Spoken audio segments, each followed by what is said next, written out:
We are going to go share screen.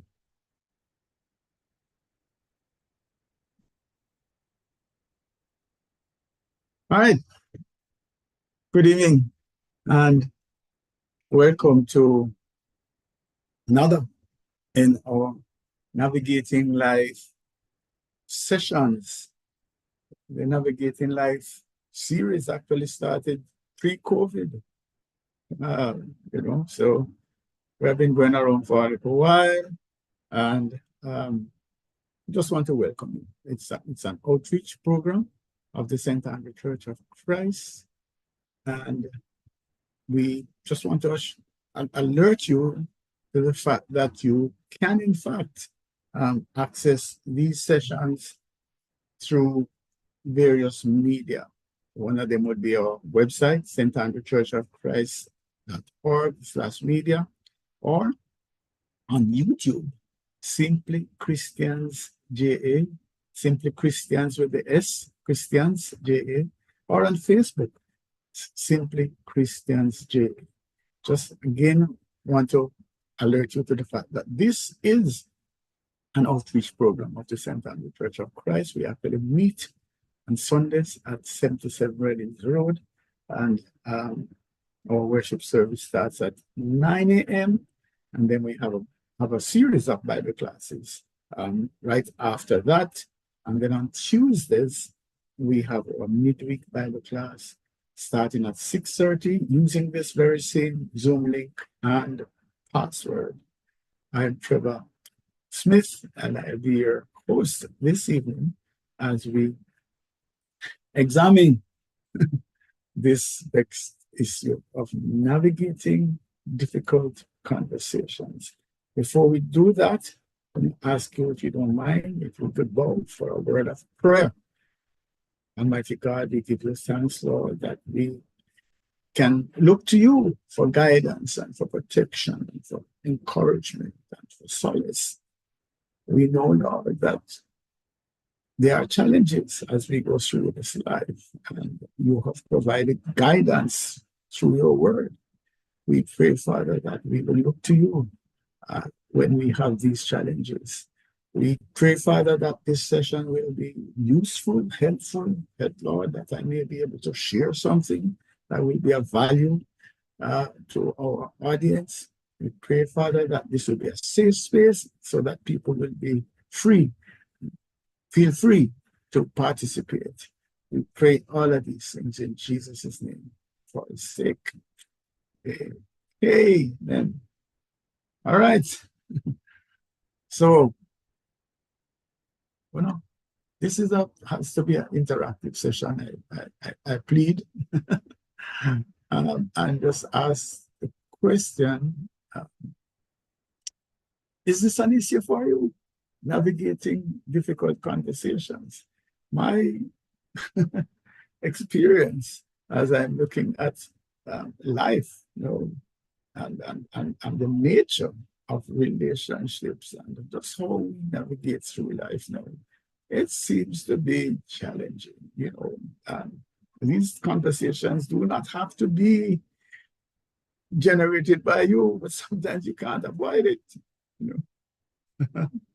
So one of the things that on Tuesday, Brother Steve, in his Bible class, actually, just in passing, mentioned a situation, where seats, at the movie, someone has to go to the bathroom, somebody is holding a seat for the person, and there is they'll end up at a fight. So, we can see, and this is why I want to actually start by inviting you to share possibilities of where difficult conversations may arise. I go back always to the stereotypical one of the dog coming across and rooting out your wife's rose plants, or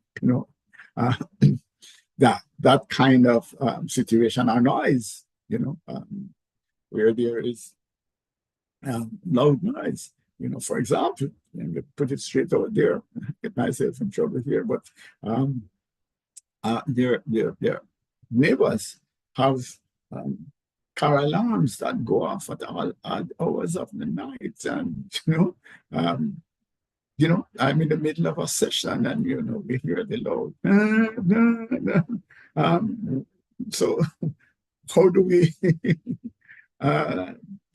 deal with those? So what I'm just saying to you is that this issue of a difficult conversation can arise at any time. It might not be you that actually initiates it, but it can happen. So yeah, anybody wants to share, you could write in the chat, or you could mic up and just talk about the possibilities. It doesn't have to be something that has happened to you, but you could see the potential for having to have challenging conversations. One that again runs through my mind would be issues in a parking lot, for example, or with a security guard. Those just seem to jump out at me. But what about you? Is this a matter of concern for you? Do you have to have these conversations? It could be behavior that you see.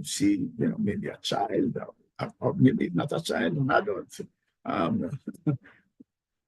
behaving in a way that you feel that there's need to have some kind of dialogue, and that dialogue might not be as comfortable. Yeah. It could be a loved one, somebody close to you that is behaving in a manner you just feel that there's a need to have a discussion about this matter. And it might not be easy or comfortable. Yeah. I'm still working on trying to get this going off on the right footing. So I'm asking for some, input, unless I am the only one. Maybe I'm such a disgusting person that I am the only one that ever has encountered or will encounter a difficult conversation. Yeah.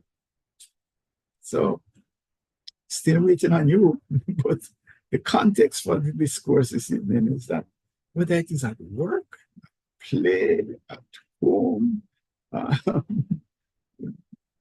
difficult conversations seem to be inevitable. So, find a situation where maybe we're not locking horns, but there's a little discomfort in terms of sharing. And it could be well-intentioned advice that doesn't land well, or you fear that it might not land well. Might be some issue related to performance, or somebody not doing what they're supposed to do in a business. It could be that things are about to change in a way that you don't want it to change. Conflicts at home, the workplace, etc. I think somebody has the mic open. Are you wanting to share? Or not? Okay, sorry. Just had it open. Okay, right. So those are the issues, and that's basically what we want to do. We want to explore effective strategies for dealing with these sensitive discussions while maintaining harmony, respect, but at the end of the day, we also want to achieve the desired objectives. We want to get Mr. Smith. Yes, go ahead. Mr. Smith, can you send a link so I can send it to persons for them to join? They're not able to join. Who's speaking? Sorry. Terry and Reynolds. Can you send a link in the chat? Okay. Yeah, 1 second. Okay. One sec. Thank you. Working on it. I'm one of my helpful leads. Fiona, have it?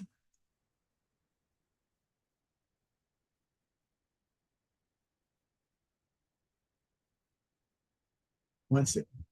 All right, let me go to that quickly.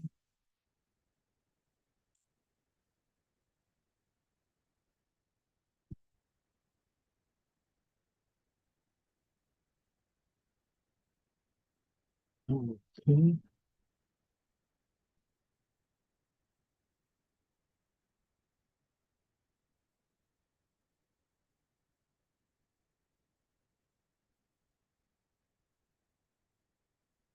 All right.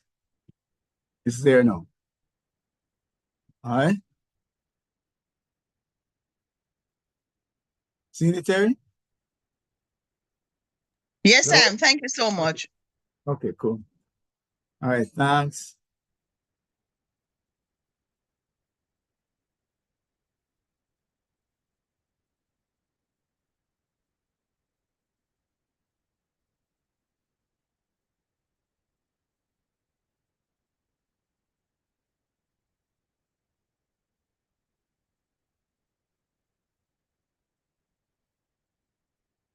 All right. Yeah. So that was the context.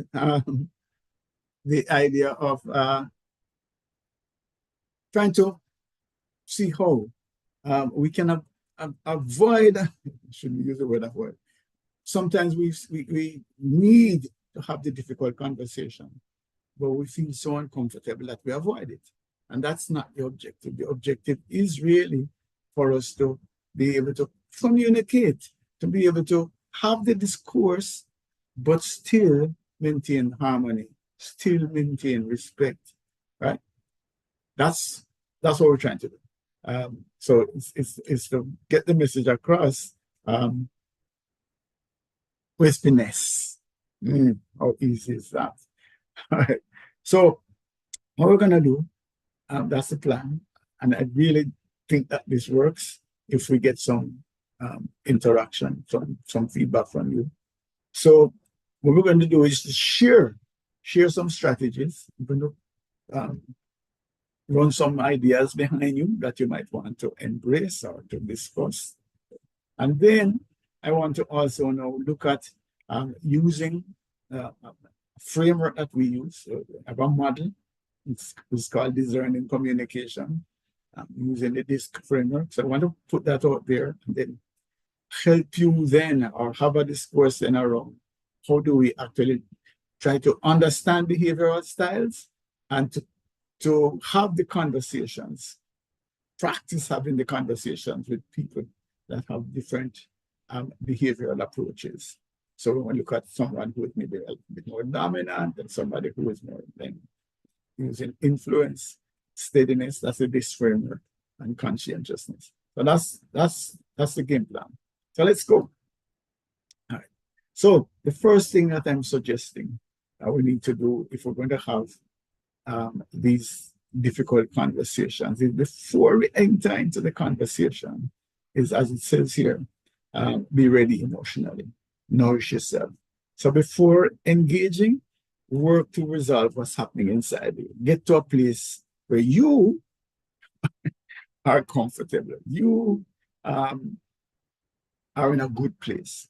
Because if you are upset, if you are, angry, if you are frustrated, if you may be even tired, it might not be the right time.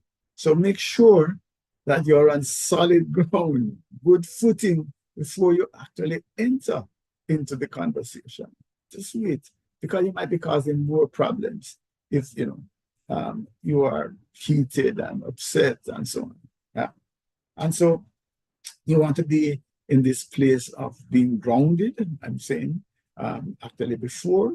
Also during, you need to stay stable emotionally during the conversation and after, because you might get some pushback or some comments that might actually throw you off unless you can be firmly grounded.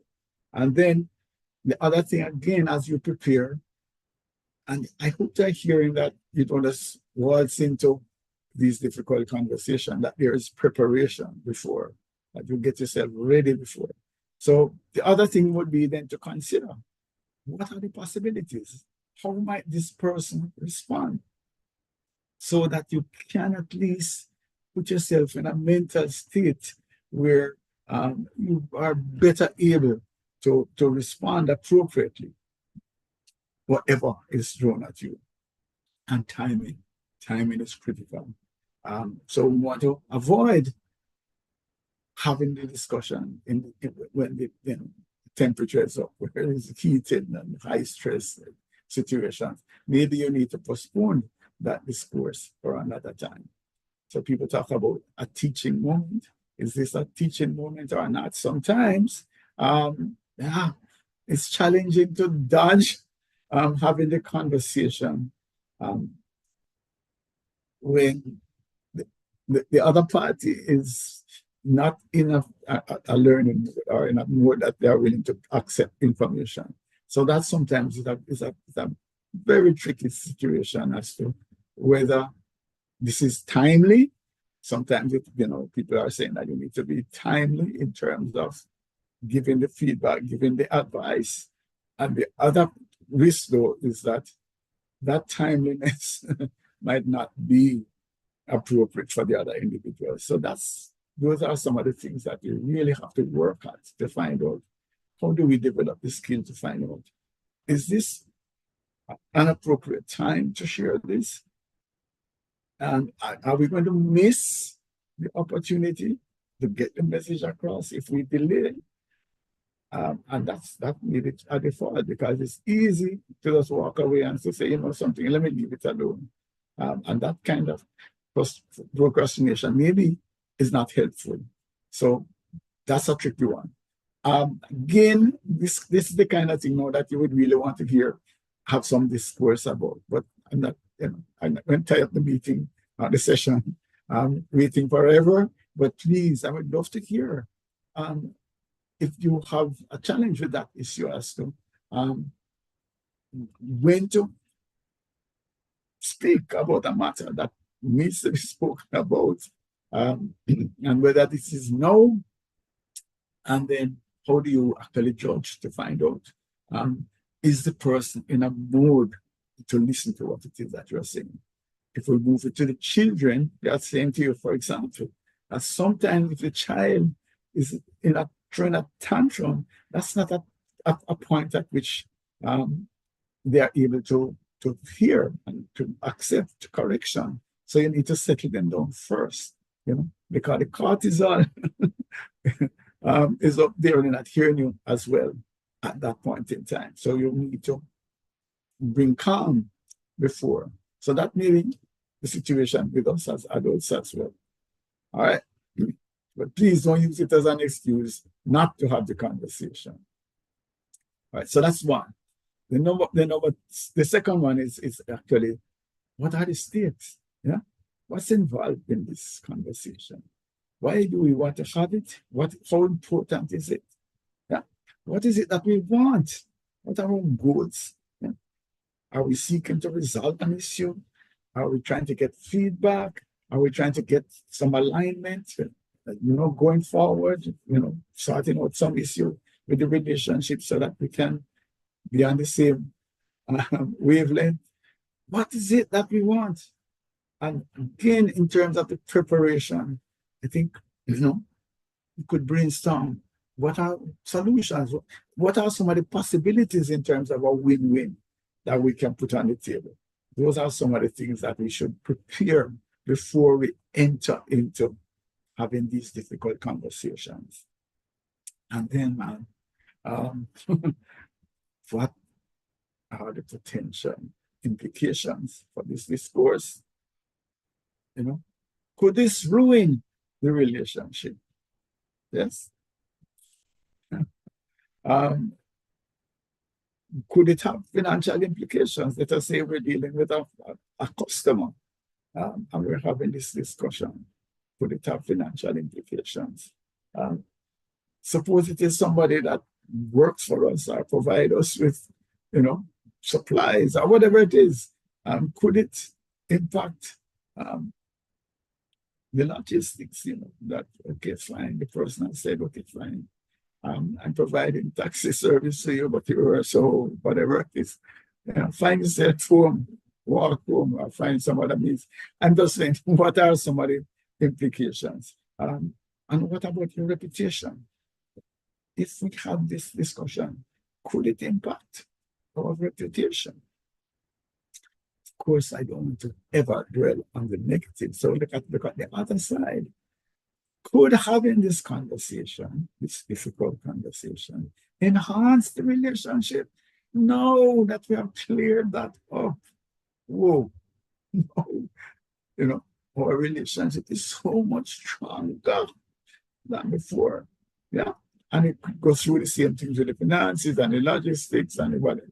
So look at both sides and just see what is involved, because that then will give you a perspective as to how important this is and how in depth your planning should be and how you should actually manage yourself and your emotions as you conduct this conversation.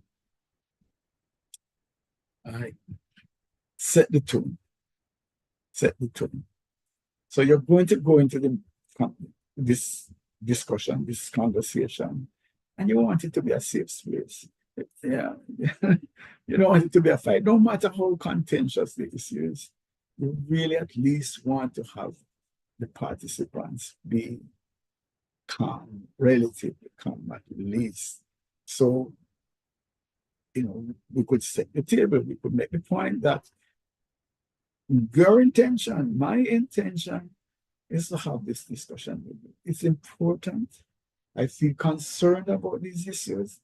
And so I'm here to listen. Honestly, I want to understand a little bit more. So from my perspective, I want to hear. I want us to be able to put the issues out there and to see if we can come to a better understanding, a mutually accepted understanding of what the situation is and the way forward. And so one of the things is to be pointing, the reason why we're having this, is because you always, and you this, and you that, and you the other. That's not a good footing. It's best to speak about where you are coming from and what it is that you hope to receive or obtain from the discourse. All right. The other thing in this context as well, though, is sometimes the tendency then is to look at, I don't want this, I don't want that, I don't want the other. Yeah. But it might be better talk about what it is that you would want. This is what I would like to see. This is the direction I think that would be helpful. This is how I think we could mutually benefit from this. So that's the approach as against the I don't. I'm actually talking against myself because in workshops I talk about the helper that comes to the job interview, and she says, well, I don't like to do this, and I don't like to do the other, and I don't this, and I don't that, and automatically the workshop participants say, no, that person will never get the job. But the other side of the coin, as I say, I'm talking against myself, is that by identifying what the person doesn't want, you can actually identify what works. So it's like having your iron, and it tells you do not put it in acid, or do not immerse it in water. So you know what not to do in order to get best results from the iron. But I digress. What I'm suggesting here is we look at the way forward. What are some of the things that will contribute to resolution? And that, to me, by the way, is a term that I'd like to use. So what constitutes resolution for you? What do you see as a win in this situation? What are some of the things that you would want, so that at least you hear what the other person is thinking? And please seek clarity. Don't assume get the facts.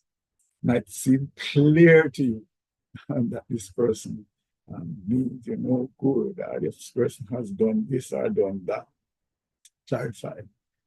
Don't push forward on the basis of assumptions. Make sure that you have evidence, make sure that you have facts, because otherwise you could be running into problems. All right. Any questions so far? Is this adding any value? Or so any questions? I really don't want this to be a sermon, so you can just open your mic and question, share, suggest.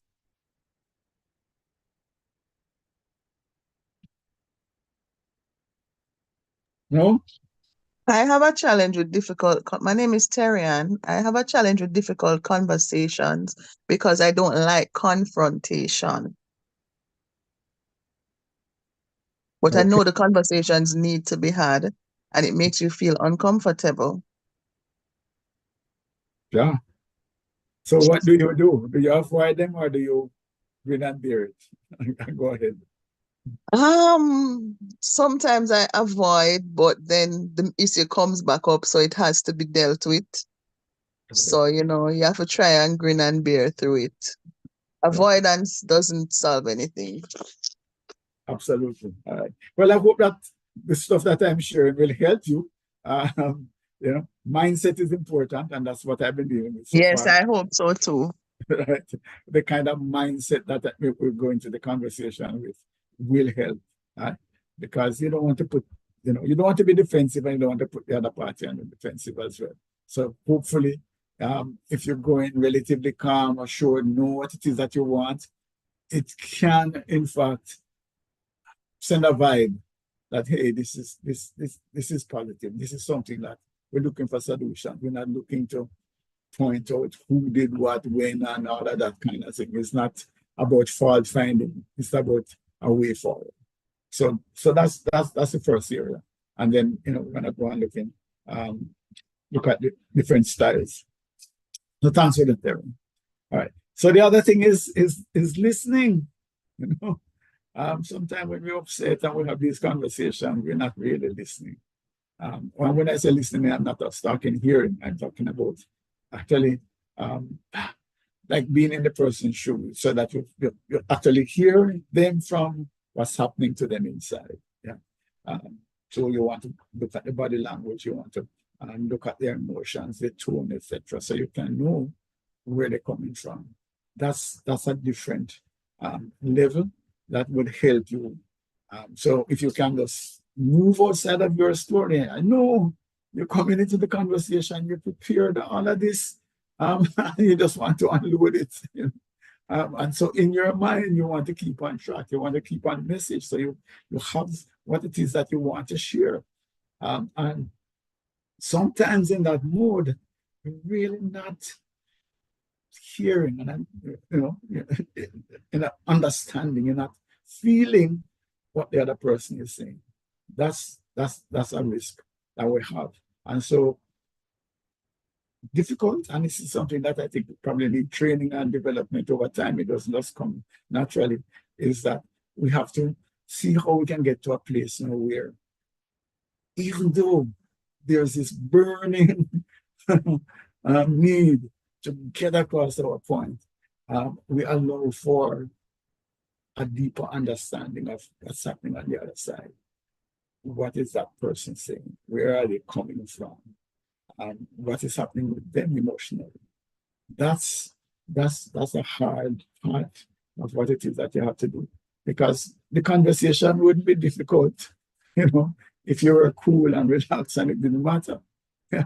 So we're talking about serious engagement, maybe potentially heated issues or something that is a deep concern. So you are actually going to be emotionally invested in the conversation. And so how do you then step back a little bit from that to be able to listen in a different kind of way? All right. So Sian says in the chat, this is very useful information. Thank you for taking time to prepare this presentation. You're welcome. I hope that it actually adds value, but little encouragement along the way is good. Okay. Yeah. So yeah, that whole question then of um, stepping out of your own story is useful. Right? It allow you to. Thanks, Arian. Good. Little encouragement. Move on now, Trevor. Make it happen. Yeah. Well, but yeah, it's just think about it. Really upset about something. Something really is, you know, bugging you, serious, implications for the relationship. And you're going to have the discussion. In your mind, are things that you really want to get across. There are some nails that you want to hammer in, hammer.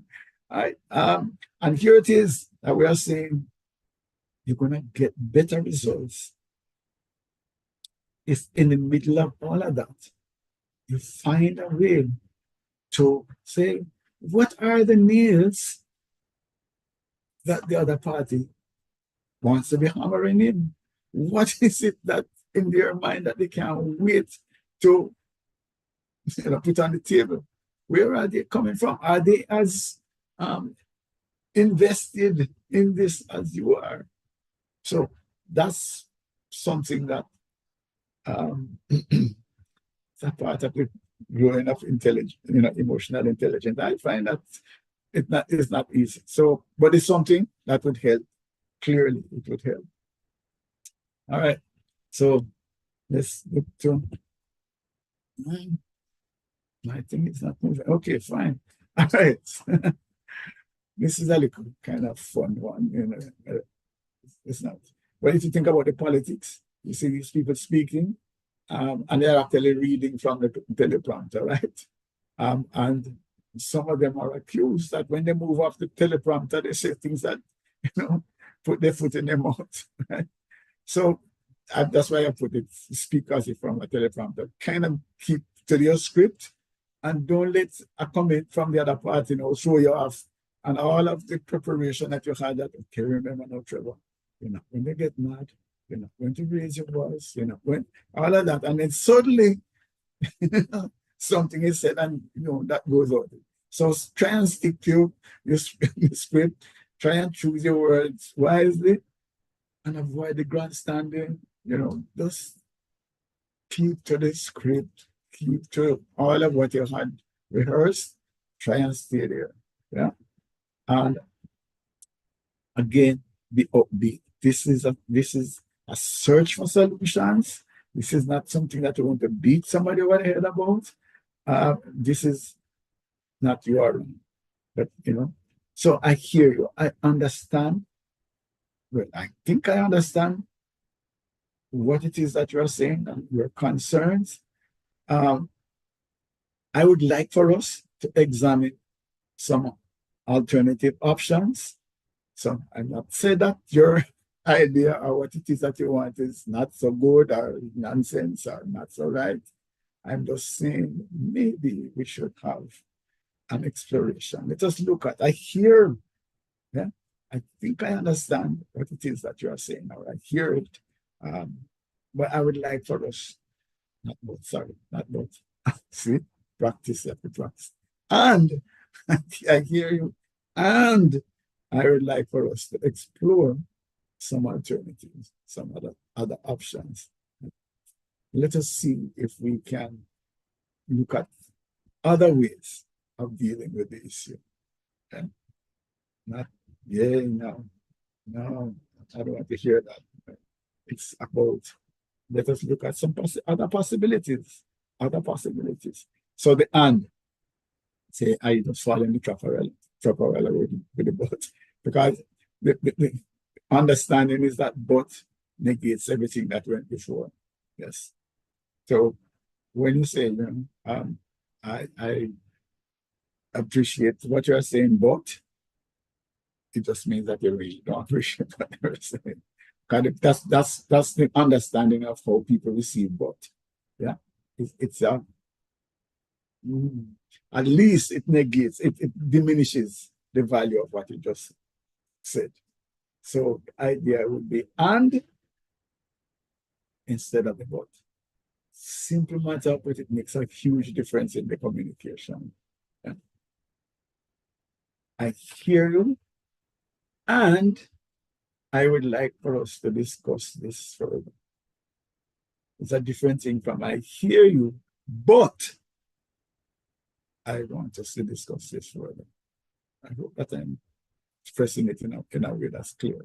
Right? That the but one means that already I'm saying no to what it is that you have said.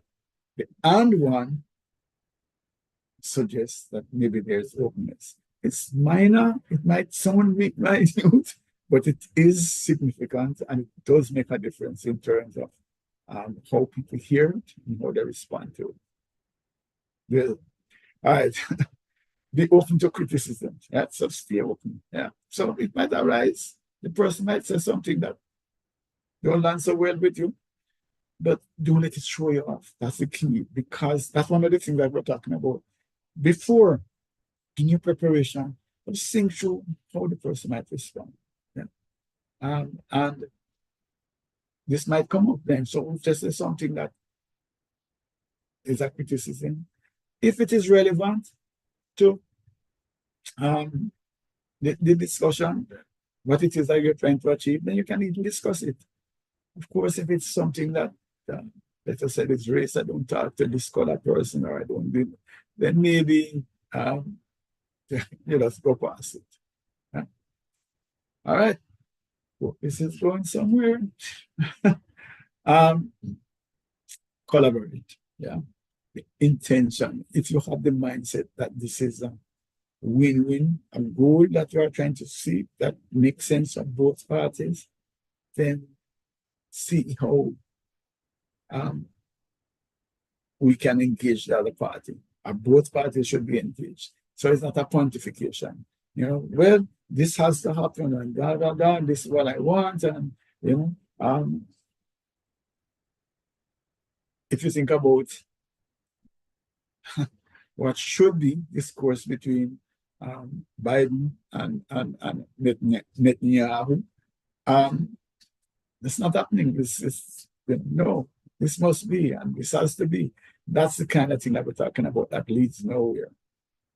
We have to have a situation where we are seeking a formula that works for both parties. And so this discourse needs to take place then. I want to hear you. I want you to hear me. And let us see if we can shape something that works for both of us. It might not be a perfect solution, but at least it's probably more, feasible or viable, suitable or appropriate for the present situation, and we can work with that. So it might not be win, but you don't want lose-lose or win-lose. Right? So that's where we're going. All right. And our seventh in this part of the process is follow. Sometimes we overestimate how clever and how wonderful and how skillful we are. And so we have the discussion and we think, oh my gosh, man, I nailed it. And, okay, fine. Everything is great now. It's going to, that's gone swimmingly well, as it says here.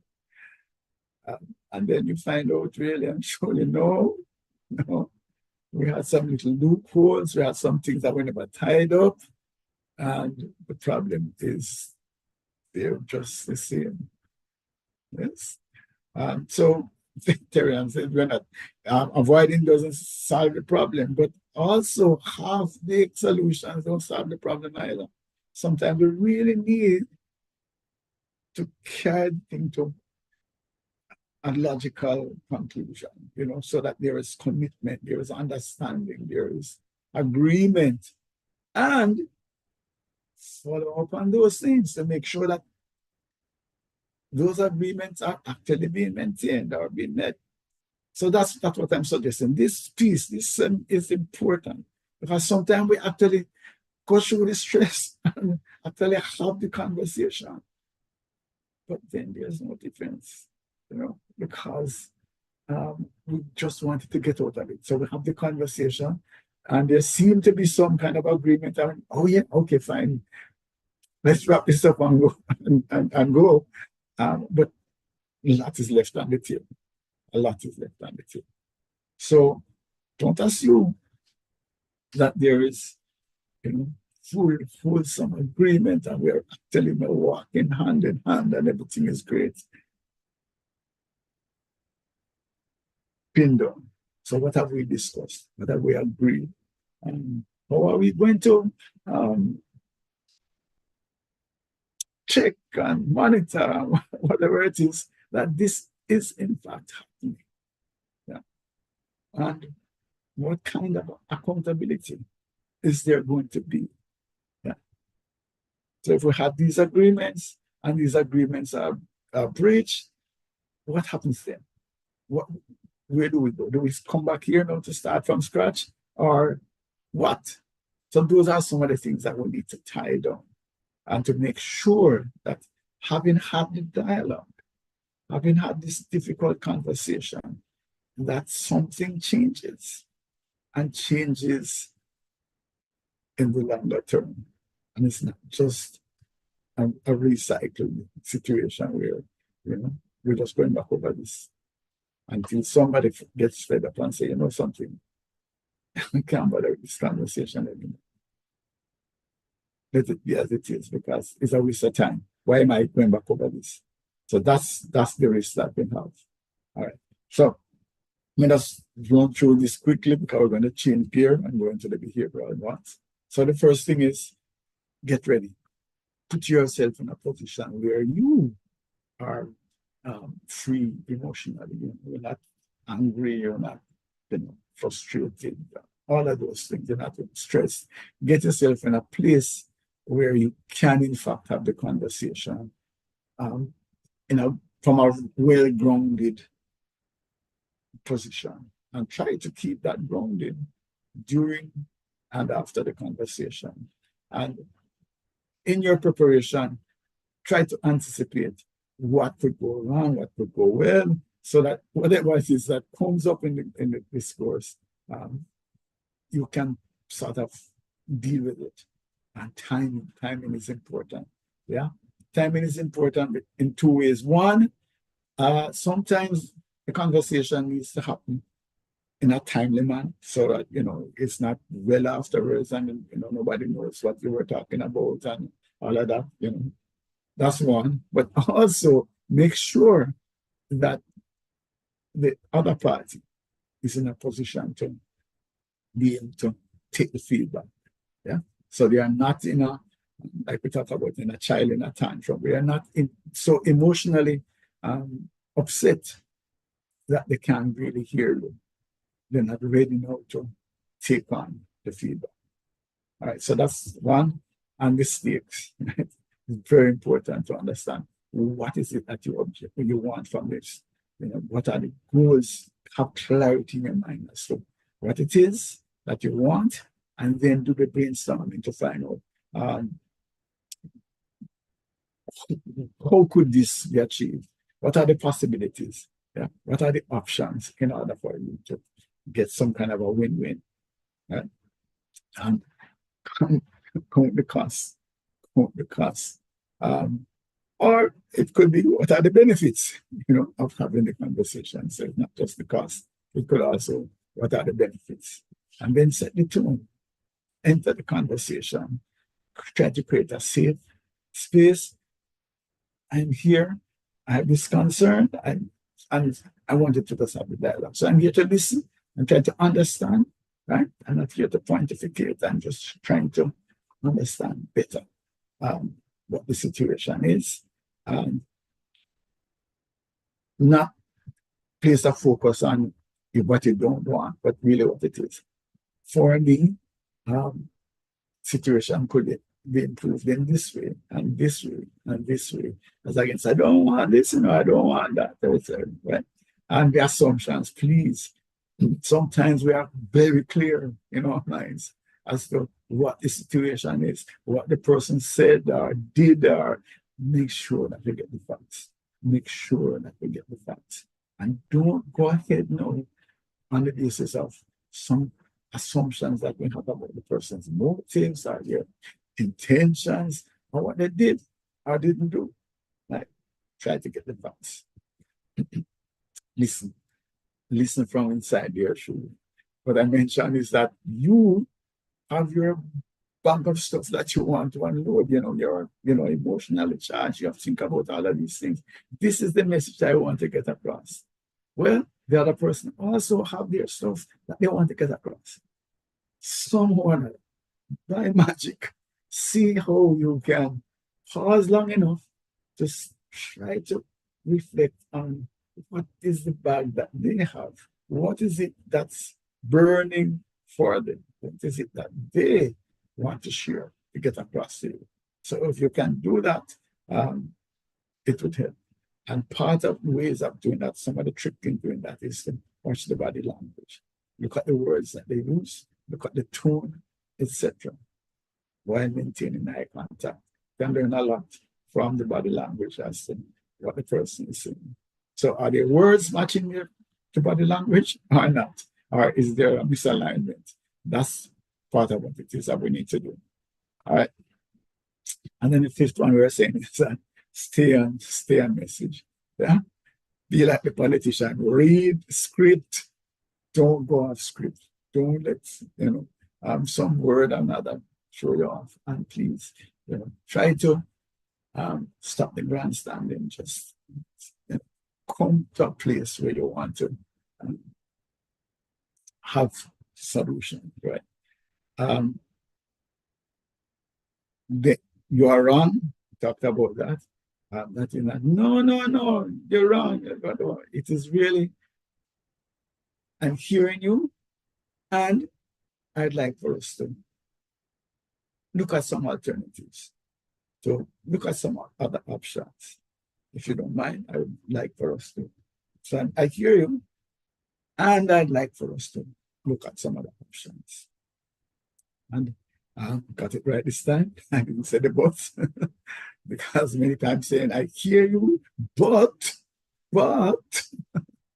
then already we know that we're not going on the road of what you had suggested. That's dead. That but kills that. But the and at least gives some hope that we can still have dialogue. Right? And as I say, don't get thrown off if they show some criticism at you. Have a mindset that you really are here seeking a solution, and whatever it takes, you really want to not leave the conversation without a solution. And so there's give and take, a lot of give, hopefully more give than take, so that you can actually resolve things. It might not come perfectly, it might not be a win-win, but at least you don't want a win-lose or a lose-lose. Okay. And make sure that we tie up the situation. Let's see where I am in terms of time. Okay, good. All right. Yeah, so that we don't leave it unfinished and then find that we are back in the same place in a short while. Make sure that there's clarity as to what we have agreed on, and that there are steps to make sure that what we agree on takes place, and that we also understand the consequences, that there is some accountability, that we don't end up exactly where we were before. All right, I'm going to pause for a minute because this is a lot of stuff, and I hope that there's some value. I would like to get some feedback as to questions about it, suggestions, some additional ideas that you have, because this is what it's supposed to be, an exchange. Right? So if there's a dead silence for a while, it's because I genuinely want to get some feedback. Genuinely.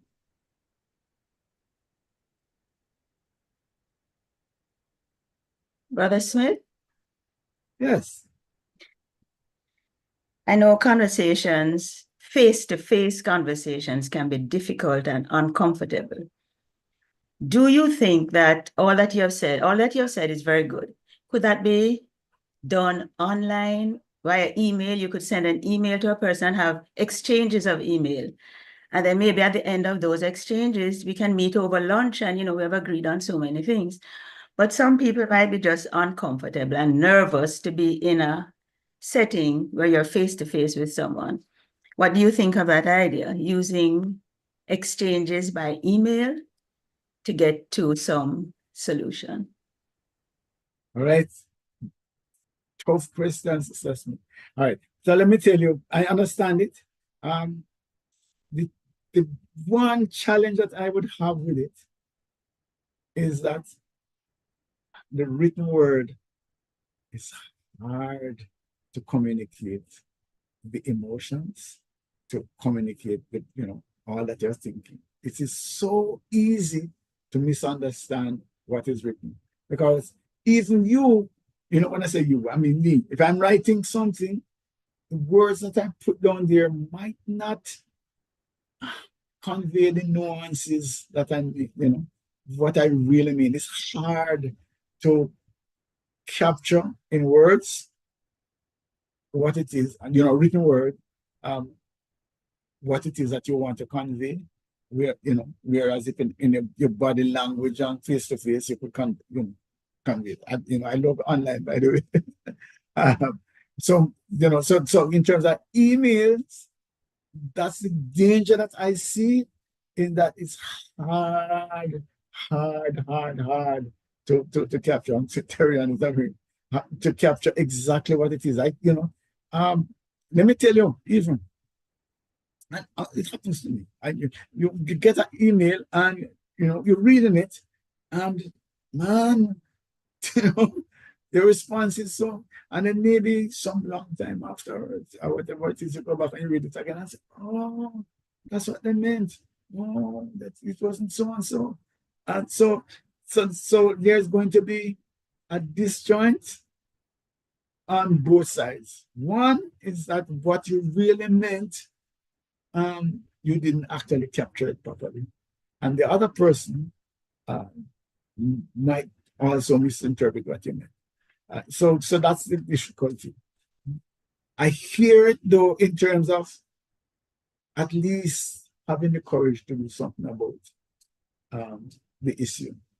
In that, by the reason why we're having this conversation, by the way, the default is not to bother with it. The default is to say, something, I'm not going to deal with this. Let me leave it. Let me suffer in silence, but I'm not going to deal with it. Or if it is some well-meaning thing that you wanted, something, maybe somebody else could do it, or maybe this is not going to land well, and so maybe the person gets offended, and we can find any number of reasons why we're not going to approach the issue. And so, yes, maybe putting something in writing is at least a start. And it's easier to do what is not without its dangers, in the sense that it might not land so well. So here is it's a brilliant thing, so that, the time to go convene and to have the lunch and to have the whatever might not be. But nowadays, we can have our phones, and we could actually have a WhatsApp video conversation, right? Which then still requires the courage, which is what we're talking about here. But at least then, yeah, it's. You say your script would have to be well prepared. Yeah. Choose your words rightly. And I'm not saying the whole thing is it's 100% online, but at least it could be a start to get it. I agree with you. That is a start. I'm just giving you my thinking about the danger that it might actually not land so well, because either you didn't. There are a number of challenges. One of them is that we might not capture exactly what it is that we want, or the good meaning, the rationale why we are saying, why we're sharing this with them, because on the other side it is why and how come all of this time you never tell me this, and all of that is on the other side of that, and why you couldn't talk to me to my face, you have to just send me a little piece of paper, all it's so fraught. You know, there's another session we had about that giving advice. Giving advice is it's a luxury. It's a high stakes exercise. It's not easy because you don't know. That's the other factor. When you send the email, you don't know when it's going to land. It could be landing with the person just blow the whole of the front end and they are, mad. But yeah, but put it this way, it's better to do it than to avoid, keep avoiding. But it's not the best solution I would suggest because of the challenges that we in terms of capturing stuff in writing. But it's a good approach, I think, to at least get it started. Maybe, and I'm rambling now, maybe the approach, Mr. Smith, is to say, send a mail to say, I would like to have a discussion with you about a matter. Right? So at least you start to have some dialogue, you do something about it. And then the person then might reach out when they're available to talk, whatever. So maybe. But not knocking it at all. It's definitely better because, as I say, the default right now is to just keep your mouth shut and just don't bother with it because it's so fraught with danger and so fraught with all sorts of possibilities that many persons just leave it alone. Yeah. All right. Does that answer the question, Sister Smith? All right. Yes, I hear you, but I'm just saying that it's the age of technology,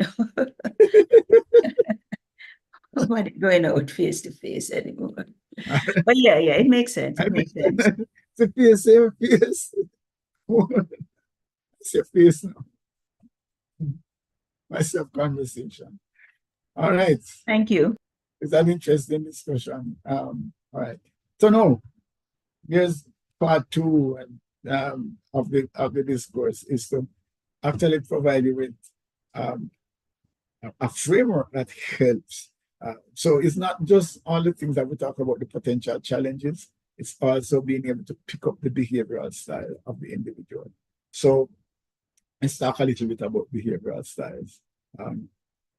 So the basic theory actually came from Carl Jung over 100 years ago now, where Carl Jung was saying, if you look at how people navigate through life, if you look at how people respond to life's unfolding events, you can classify their responses into 4 groups. And let me talk about classification, because sometimes people look at these things and they throw stones to say that no use because we can talk about 4 kind of people, and that's not what it's about. Right? So we use classifications in grammar, in English. So we identify subject, object, verb, and that helps us to put together sentences. That's a classification. Yes, we classify animals different from plants. We have different kinds of animals. Yeah. So we classify clothes, shirt, pants. So classifications are used to make sense of life, break down things into parts.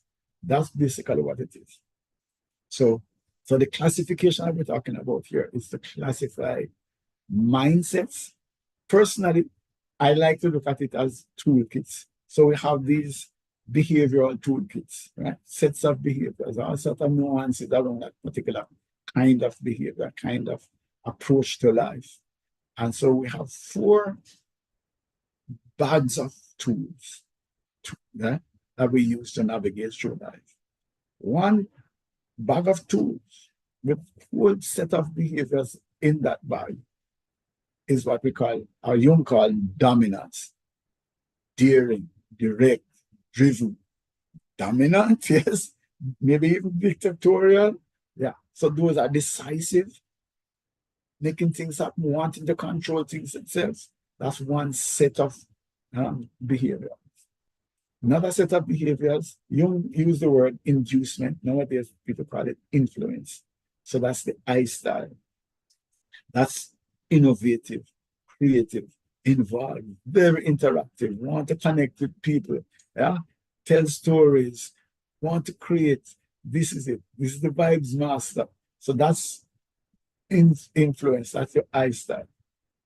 Steadiness, support, um, willing to sacrifice self, yeah, selfless, steady, really want to work with people, harmony, have the team come together, one for all for one. That's the Esther. Conscientiousness. Some people mistake, call it compliance. Compliance is just one part of it. But that's cautious, control, compliance, wanting. Want to pull, make sure that things work, that there are systems in place, that people are held accountable. Right? So those are the 4 sets of tools.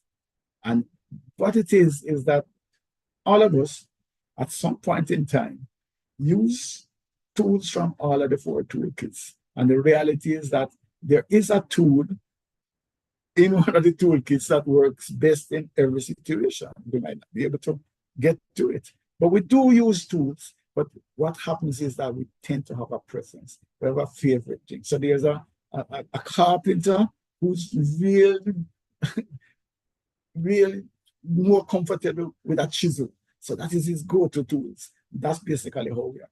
That we tend to have a tool, or 1 or 2 really, that we have a strong preference for.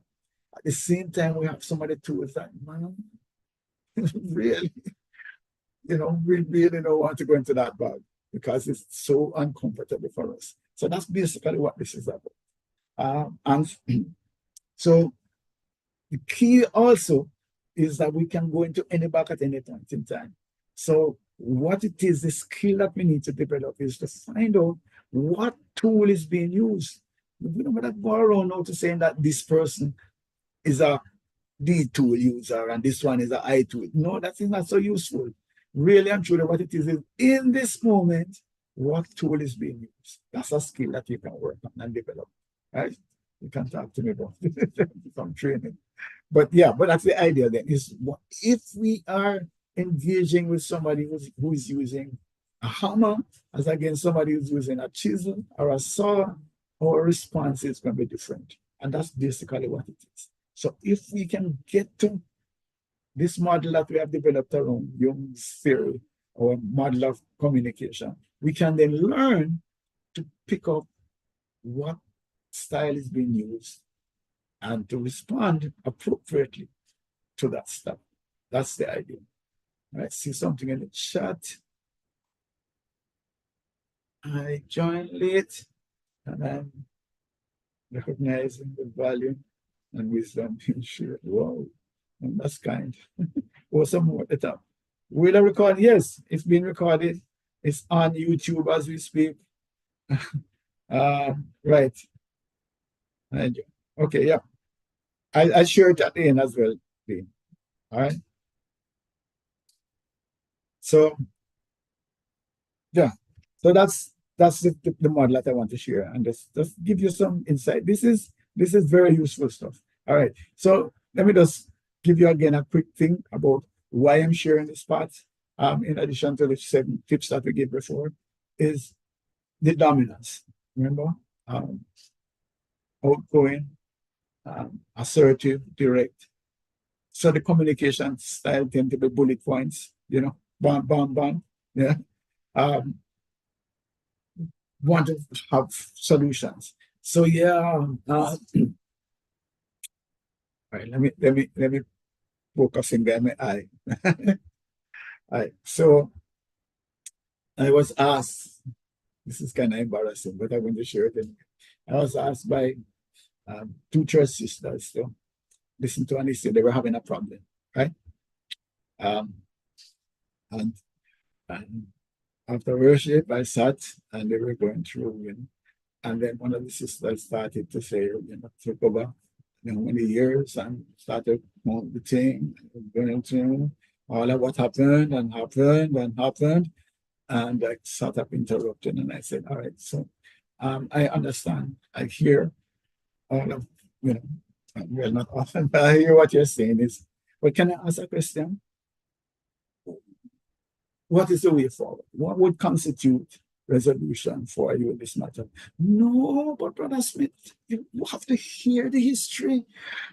And and by this, about the second time when I interrupted to say, yes, you know something, Brother Smith, I don't think you can help us. And I said, sorry, I didn't say thank you because I wanted to get out of this. But yeah, so it's embarrassing because that's not, I'm sorry, but I, the recounting of the thing, I don't know. Maybe that's why I'm not a counselor.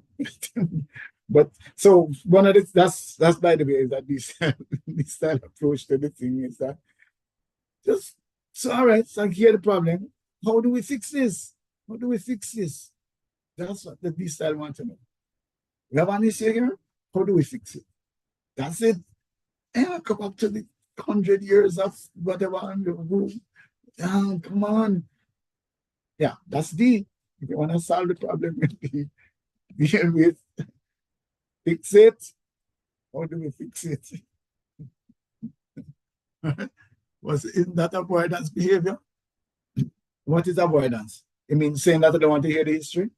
No, let's get into the solution. We both know the history. They know the history. What's the point? Huh? So the two of them know the history. They know what has happened, etc. What's the point? The point is, what are we going to do now? That's at least a this style approach. And we're saying, I don't think it's avoidance. It's definitely moving to solution. They get to the answer. What is it that is going to solve the problem? That's it. So I'm sharing these different styles. Maybe the question is coming from a different style. Be direct, focus on the results, and set the boundaries. And that set the boundaries is really would be what are the accountability factors if this doesn't happen? What happens then? So we're clear from the start. That's the style approach, right? Okay. Let me just go through it. But stop. I like the feedback. So the I style would be, I would say, outgoing, enthusiastic, very people oriented.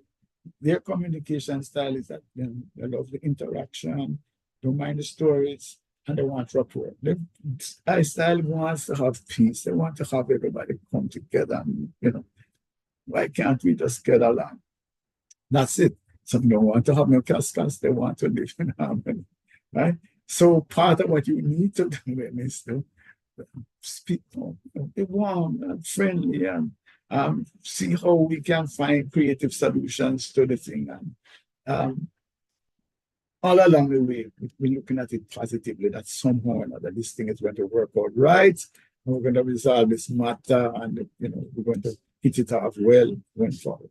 That's the I style approach to the matter. Yeah. So nobody with the school face. All right. Okay. S style, patient, reliable, team player. All right. That the chat is active now. That approach really doesn't work in a relationship. Somebody says, which one of the approaches? The D style approach. All right, let me have that discussion with, because if the D style approach is to say, let us find answers, wouldn't that solve the problem? If we are saying, okay, fine, we both know the situation, we both know what is happening, can we look at ways that we can work together, that this relationship can go forward? Isn't that helpful? Sometimes when we recount past hurts, all it does is just bring the levels of emotion in there that prevents rational thinking. So if we can get to the place where we are saying, let us look for answers, let us look for answers. I don't know. I think that relationships would benefit from that kind of approach, because we're looking answers. We're not looking now to recount, blame, and to point fingers at people. That's a thought. But I am willing to allow you to open your mic. Whoa, finish this thing. And share why you're saying that it's not helpful or it can't work.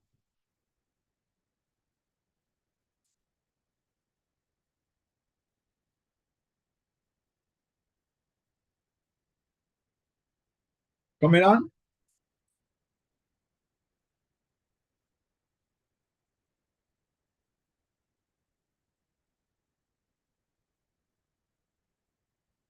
Okay, maybe not.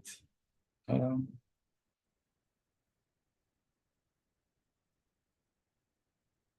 all right. Can you come on the mic and let us discuss it because this is important. You don't mind?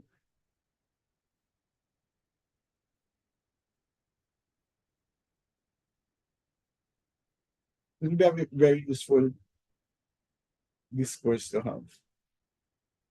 So, Good evening, sir. yeah, hi. Hi, good evening.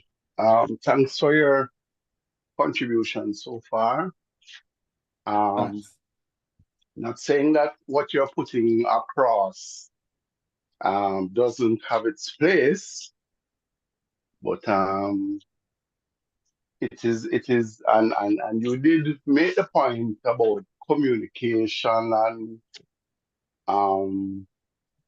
someone else was making a point about emails and technology and all of that. What is the worrying factor for me, though, is that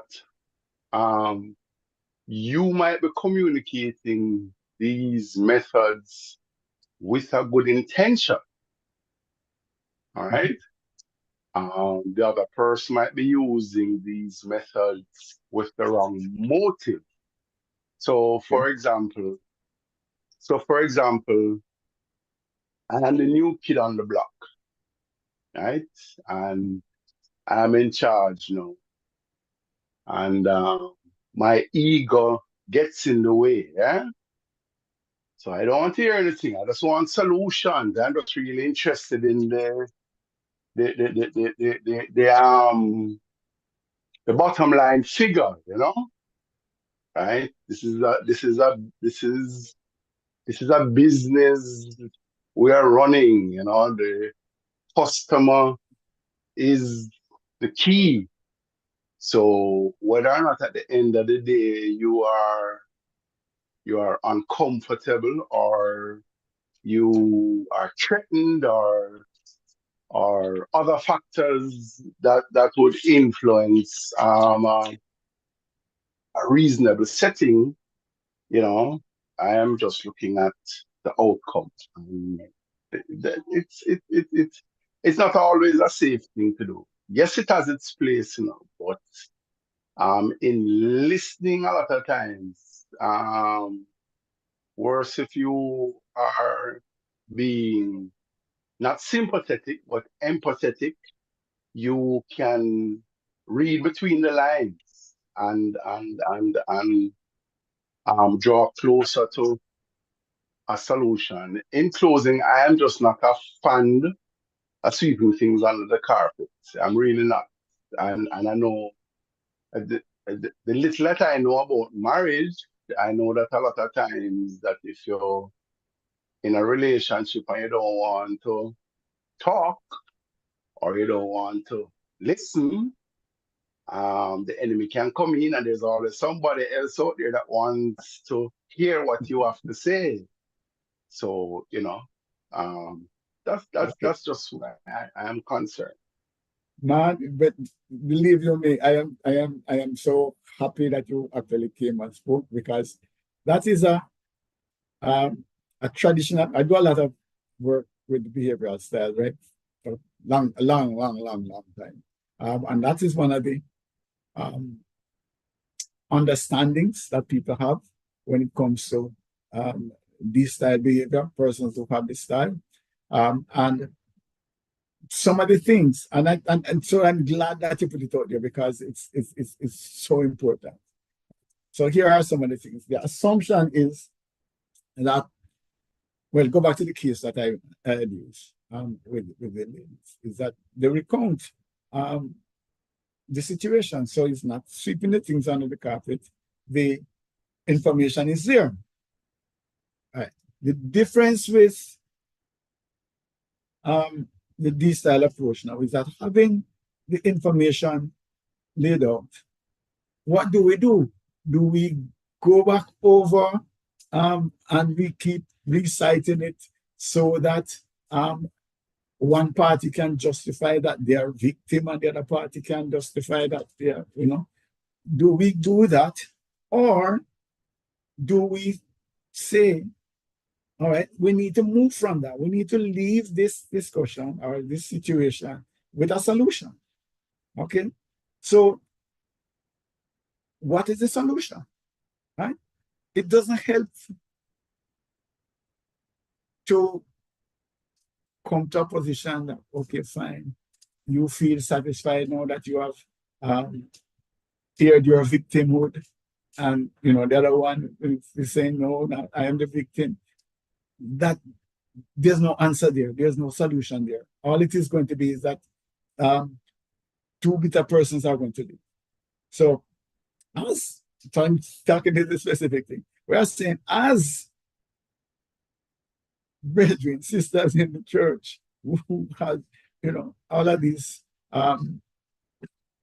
strictures or constraints related to their, their beliefs and and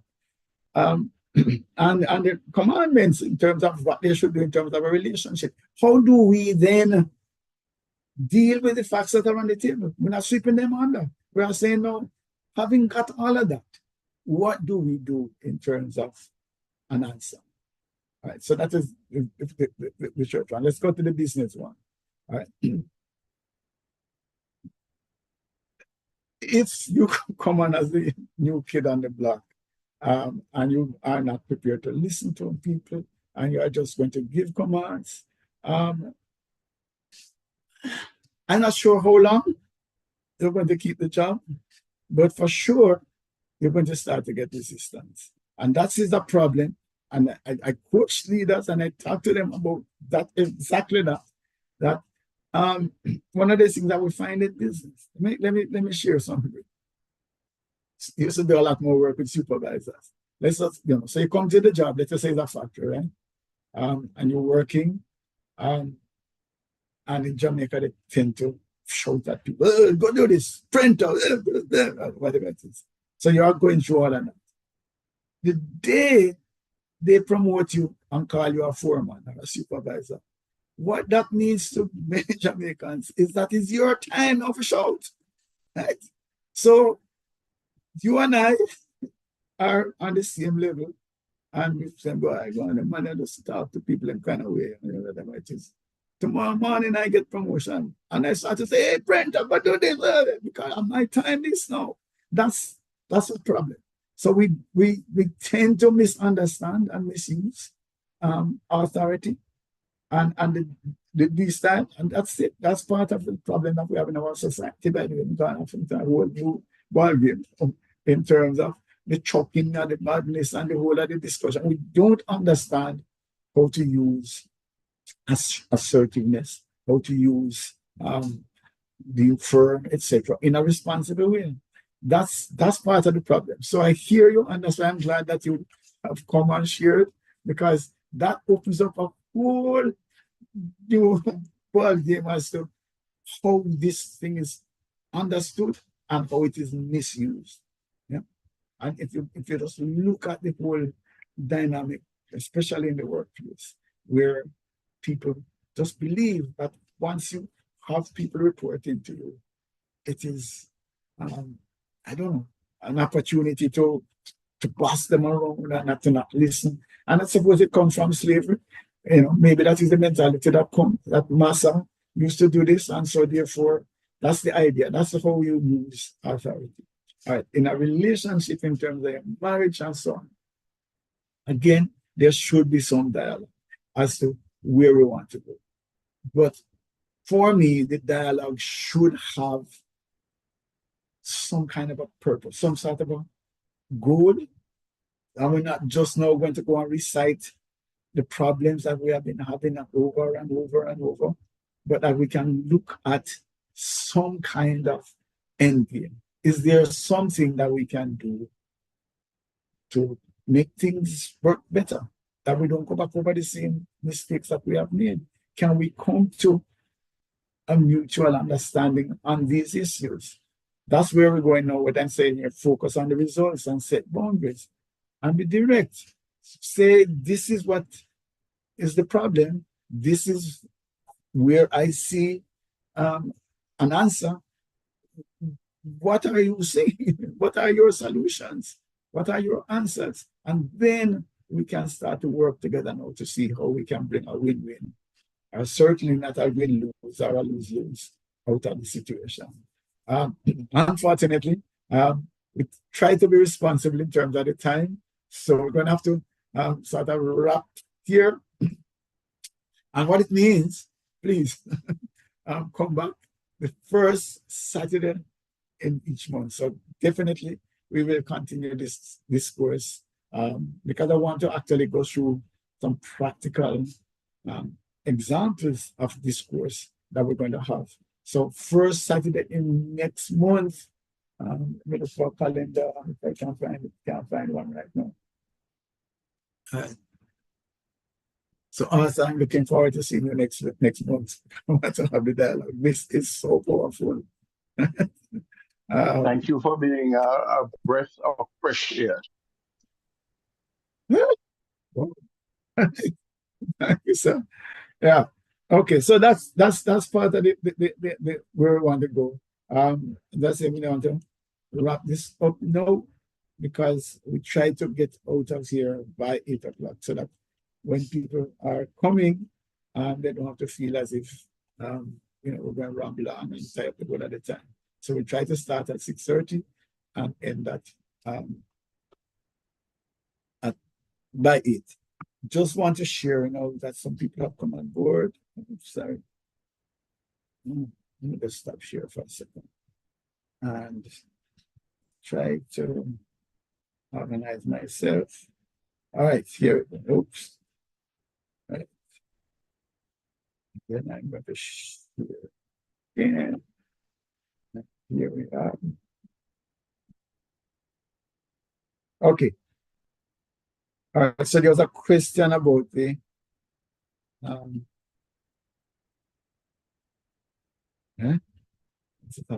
okay, yeah. Question about the recordings. So not only the Nav Life, but also our sermons and Bible classes are on these media. Spent on the Church of Christ.org/media and on YouTube, Simply Christians. Make sure you put the S right, because I think there's somebody that's trying to cause problems by just having a Simply Christian JA. So Simply Christians JA on YouTube or Simply Christians JA on Facebook. A disclaimer, let me tell you, sometimes, using volunteers, you haven't got to. So sometimes the titles for the sessions are not the right titles. So try to look at maybe the date and to see, and just apologizing because we can't sometimes keep up with what's happening.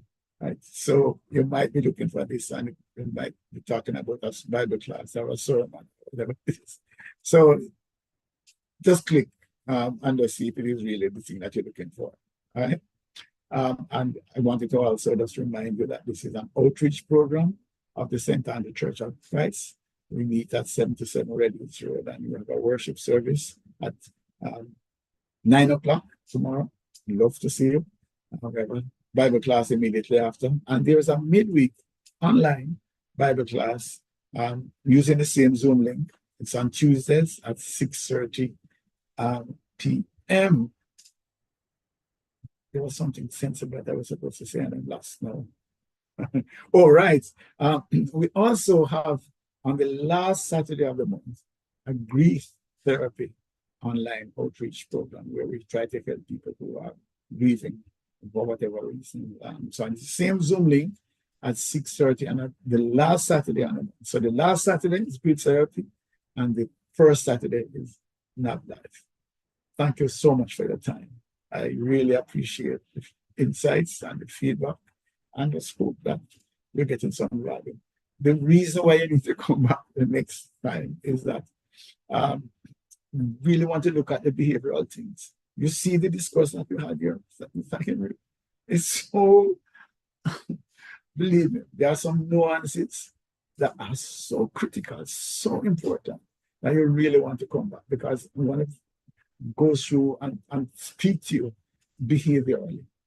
and a lot of conflict, a lot of problems that we're having in our lives and in the country. Sometimes it's a simple matter of not speaking the same language behaviorally. Sometimes you speak French, I speak Swahili, and I'm getting a little angry because I'm raising my voice. Why don't you understand? Why don't you do what I'm telling you to do? And you are raising your voice because I can't understand why this stupid man don't just do. But you're not hearing you, I'm not understanding you because we are using different behavioral languages. It is so important for us to get to a place where we can start to have that additional nuance. It's not just the spoken word, it's not even just the body language. It has to do with that behavioral nuance. And so I'm just, just begging you, please come back and bring somebody with you because this could actually reduce a lot of problems. Maybe you won't have to have a headline about another fight, another problem, some domestic problem, etc. So that's it. Thank you, and may God bless you. See you tomorrow, hopefully. All the best. Bye. There is a question. Sure, go ahead. It's online. Oh, Chat. Chat. Okay, let me see. When is the grief counseling? Oh, the last Saturday in the month. Last Saturday, 6:30. So the first Saturday is Now Life, and the last Saturday is grief therapy. Thanks, sisters. All right, pulling down the tent.